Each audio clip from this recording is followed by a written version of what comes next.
अस्सलामु अलैकुम वरहमतुल्लाहि वबरकातुहू। सय्यदुना करीम सल्लल्लाहु ताला अलैहि वसल्लम। आप देख रहे हैं इस्लामिक टीवी और हम पढ़ रहे हैं अहकाम तजवीद में सबक नंबर 6 और आज इंशाअल्लाह अज़्ज़ा वजल हम शुरू करेंगे लिसानी मखारिज। सबसे पहले याद रखें कि हमने मखारिज की जो दो किस्में पढ़ी थी, मखारिज मुहक्कका और मखारिज मुक़द्दरा। मखारिज मुहक्कका की एक किस्म हमने पढ़ ली थी जो था हल्क, और हल्क से जो है वो 6 हरूफ अदा होते हैं और टोटल इसके 3 मखरिज हैं।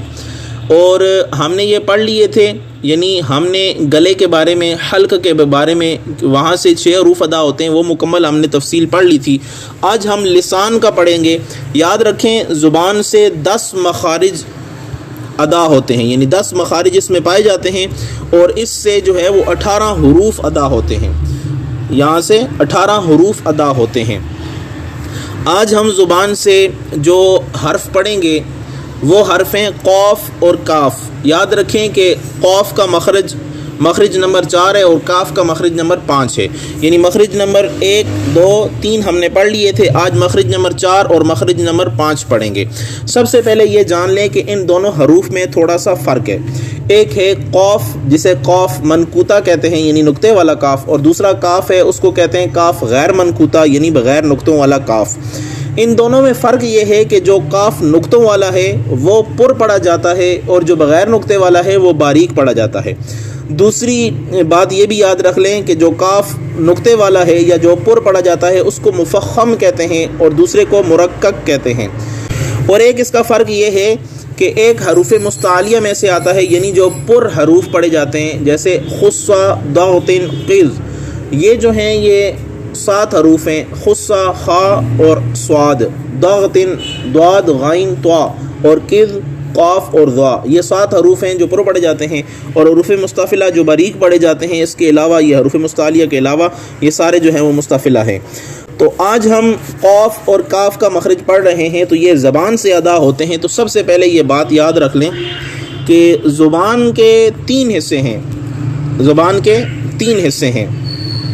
एक और बात भी याद रख लें कि क़ाफ़ और काफ़ हरूफ लिसान कहलाते हैं, ज़ुबान वाले हरूफ कहलाते हैं, क्योंकि हमारी ज़ुबान से और भी हरूफ अदा होते हैं जिनमें दांतों का भी दखल होता है। तो सबसे पहले हम सिर्फ वो 2 हरूफ पढ़ेंगे कि जिनमें दांतों का दखल नहीं है, फिर उसके बाद वो हरूफ भी पढ़ेंगे जहाँ पे जो है हम दांतों का सहारा भी लेते हैं। तो सबसे पहले हम ज़ुबान के 3 हिस्से बयान करते हैं। ज़बान के 3 हिस्से हैं। एक जो गले की तरफ है उसको कहते हैं अक्साए लिसान, यानी ज़ुबान की जड़। जो दरमियान में है उसको कहते हैं वस्ते लिसान, यानी ज़ुबान का दरमियानी हिस्सा। और जो बिल्कुल एंड पे है, जो दांतों की तरफ होता है, मुंह से बाहर जो निकलता है छोटा सा हिस्सा वगैरह, जिससे हम कोई चीज़ चखने के लिए ज़रा सा ज़ुबान का अगला सिरा लगाते हैं, उसको कहते हैं नोके ज़ुबान। ठीक है, तो ये 3 हिस्से हो गए हैं ज़ुबान के। तो ज़ुबान का जो आखिरी हिस्सा है जिसको कहते हैं अक्साए लिसान, यानी ज़ुबान की जड़ जो है, वहाँ से 2 हरूफ अदा होते हैं, एक मखरज नंबर 3, मखरज नंबर 4 और मखरज नंबर 5। अक्साए लिसान से सबसे पहले जो है वो क़ाफ़, यानी ये क़ाफ़ पुर पढ़ा जाता है, इसको मोटा करके पढ़ते हैं। इसको पढ़ने का तरीका ये है कि जब ज़ुबान की जड़ ऊपर वाले नर्म तालू से लगती है तो वहाँ से क़ाफ़ अदा होता है। आप देखें, सामने तस्वीर में देखें कि ज़ुबान की जो जड़ है वो ऊपर वाले तालू जो है उसके नर्म हिस्से से लगेगी। अब इस नर्म हिस्से की पहचान आप ऐसे करेंगे कि सामने वो देखें, ज़ुबान के अंदर अगर आप सामने जो है वो शीशा रखें, मुंह खोल के देखें तो आपको एक अंदर जो है वो लटकता हुआ गोश्त नज़र आएगा जिसको कव्वा कहते हैं।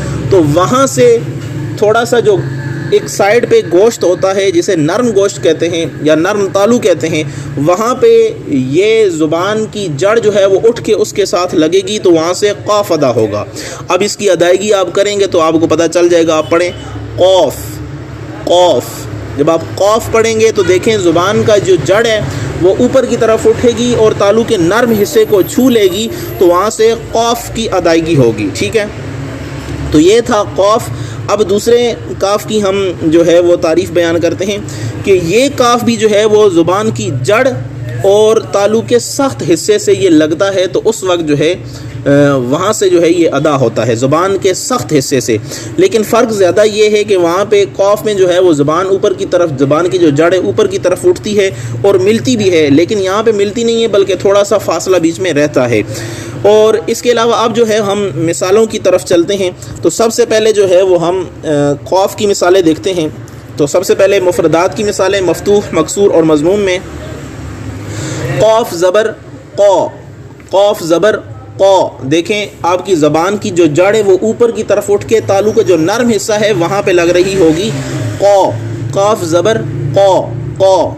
अब खौफ ज़ेर क़ी, क़ी। अब खौफ पेश क़ू, क़ू। आपकी ज़ुबान की जड़ है वो ऊपर की तरफ उभरेगी और नरम तालु के साथ मिल जाएगी। इसी तरह अब इसमें हम मुरक्कबात की मिसालें देखते हैं। देखें क़ौला, क़ौला, इस तरह क़ीला, क़ीला। आगे क़ुल, क़ुल। उसके बाद आपको मैंने कायदा कुलिया बताया था कि कोई भी हर्फ, किसी भी हर्फ के मखरज की पहचान करनी हो तो वो तरीका ये है, उस हर्फ को साकिन कर देंगे, उससे पहले जो है वो मुतहरिक हर्फ लगा देंगे तो उसका हमें मखरज समझ आ जाएगा। तो यहाँ पे याद रखें जब काफ को हम साकिन करेंगे तो इसमें कलकला भी होगा, क्योंकि ये हरूफ़े कलकला में से भी है जो 5 हैं। कुतुबु जद्दिन, क़ाफ तो बा जीम दाल। तो यहाँ पे ये हरूफ़े कलकला में से भी है, तो यहाँ पे जुम्बिश भी होगी, इस हर्फ में हरकत भी पैदा होगी। जब ये साकिन हो तो इसमें हरकत पैदा होती है। तो हम जो पढ़ेंगे तो इसमें कलकला खूब वाज़े होगा। हम पढ़ेंगे हमज़ा ज़बर क़ाफ अक़, अक़। देखें इसमें कलकला भी वाज़े हो रहा है, इसमें जुम्बिश भी वाज़े हो रही है। आगे है इक़, इक़। इसमें भी देखें खूब कलकला वाज़े हो रहा है। अब पेश के साथ हम पढ़ेंगे उक़, उक़। इसमें भी देखें खूब जो है वो कलकला वाज़े हो रहा है। अब उसके बाद जो है हम नीचे मिसालों की तरफ चलते हैं। अक़रबु, अक़रबु, इक़तरबु, इक़तरबा, इक़तरबा। आगे युक़रिदु, युक़रिदु। ये जो है वो हमने काफ की मिसालें पढ़ ली हैं। अब दूसरे काफ की हम मिसालें पढ़ेंगे। तो याद रखें काफ के मखरिज से थोड़ा सा मुंह की तरफ हटकर ज़ुबान की जड़ और तालु का सख्त हिस्सा जो है यहाँ से ये हरफे काफ अदा होता है। ये पढ़ा जाएगा का, काफ, काफ। दूसरा मोटा था कौफ, ये है काफ, काफ। यहाँ पे बताया था, वहाँ पे दूसरे कौफ में बताया था कि तालु के साथ जो है वो ज़ुबान की जड़ लग जाएगी, यहाँ पे लगेगी नहीं, थोड़ा सा फासला रहेगा। काफ, काफ। अब इसकी मिसालें देखें। काफ ज़बर का, काफ ज़ेर की, काफ पेश कू। अब इसके बाद मुरक्कबात की मिसालें। काताबा, काताबा, किताबुन, किताबुन, कुतिबा, कुतिबा। अब हमने इस काफ को साकिन करके इससे पहले मुतहरिक हर्फ लगाना है, और कायदा कुलिया वही है, किसी भी हर्फ के मखरज की पहचान करनी हो तो उसको साकिन करके उससे पहले जो है वो मुतहरिक हर्फ लगा देंगे तो उस हर्फ की पहचान हो जाएगी, उसके मखरज की पहचान हो जाएगी। याद रखें यहाँ पे जब हम काफ को साकिन करेंगे तो इसमें जो है वो सिफत हमस भी पैदा होगी। सिफत हमस ये होती है कि सांस जारी रहेगी, सांस रुकेगी नहीं, लगते ही ख़त्म नहीं हो जाएगी, बल्कि थोड़ी सी सांस जारी रहेगी। अब देखें लगते ही थोड़ा सा फिर दोबारा इन दोनों को जुदा कर देंगे, अक, अक। आखिर में थोड़ी सी सांस को जारी रखेंगे तो ये काफ की जो सिफत है, सिफत हमस, वो भी अदा हो जाएगी। देखें अक, आखिर में सांस को जारी रखना है। इक, इक। इस तरह उक, उक। आगे काफ तक तुमूना, तक तुमूना, इकरामुन, इकरामुन। सांस को जारी रखना है तब सिफत हमस इसमें पैदा हो जाएगी। शुक्रुन, शुक्रुन, शुक्रुन। ये थी काफ की मिसालें। काफ साकिन को एक दफ़ा फिर हम अदा करते हैं। देखिए हमज़ा ज़बर काफ अक, अक। आखिर में सांस को हल्का सा जारी रखना है। हमज़ा पेश, हमज़ा ज़ेर काफ इक, इक। हमज़ा पेश काफ उक, उक। जैसे हम पढ़ते हैं इय्याका नअबुदु व इय्याका नस्तईन। या दूसरी मिसाल हम पढ़ते हैं जैसे इकरामुन, इकरामुन। इसमें थोड़ी सी जो है वो सिफत हमस पैदा होगी, सांस जारी रहेगी, तब ये सही अदा होगा।